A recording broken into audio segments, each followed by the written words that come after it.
بسم اللہ الرحمن الرحیم الف لام میم۔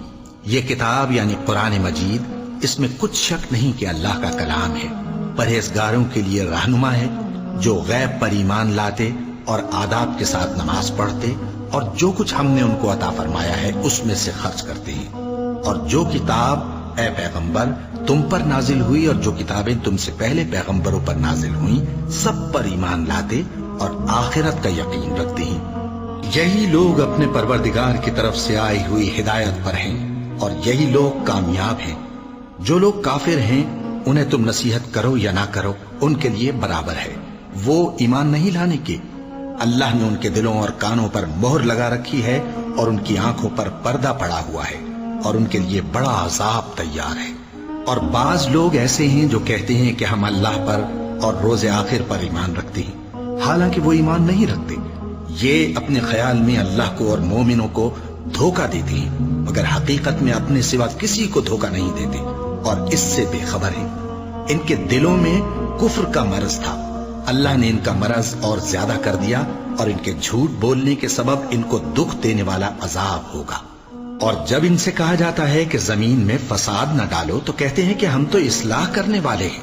دیکھو یہ بلا شبہ مفسد ہیں لیکن خبر نہیں رکھتے۔ اور جب ان سے کہا جاتا ہے کہ جس طرح اور لوگ ایمان لے آئے تم بھی ایمان لے آؤ تو کہتے ہیں بھلا جس طرح بے وقوف ایمان لے آئے ہیں اسی طرح ہم بھی ایمان لے آئے۔ سن لو کہ یہی بے وقوف ہیں لیکن نہیں جانتے۔ اور یہ لوگ جب مومنوں سے ملتے ہیں تو کہتے ہیں کہ ہم ایمان لے آئے ہیں، اور جب اپنے شیطانوں میں جاتے ہیں تو ان سے کہتے ہیں کہ ہم تمہارے ساتھ ہیں، اور مسلمانوں سے تو ہم ہنسی کیا کرتے ہیں۔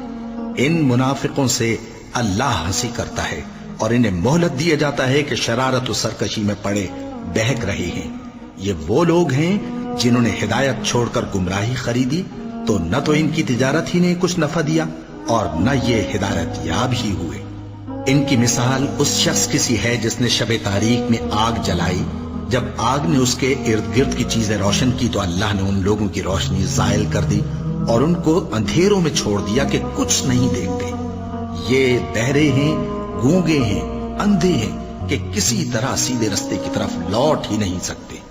یا ان کی مثال میں کسی ہے کہ آسمان سے برس رہا ہو اور اس میں اندھیرے پر اندھیرا چھا رہا ہو اور بادل گرج رہا ہو اور بجلی کوند رہی ہو تو یہ کڑک سے ڈر کر موت کے خوف سے کانوں میں انگلیاں دے لے۔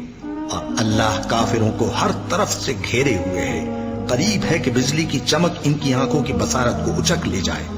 جب بجلی چمکتی اور ان پر روشنی ڈالتی ہے تو اس میں چل پڑتے ہیں، اور جب اندھیرا ہو جاتا ہے تو کھڑے کے کھڑے رہ جاتے ہیں۔ اور اگر اللہ چاہتا تو ان کے کانوں کی سنوائی اور آنکھوں کی بینائی دونوں کو زائل کر دیتا۔ بلا شبہ اللہ ہر چیز پر قادر ہے۔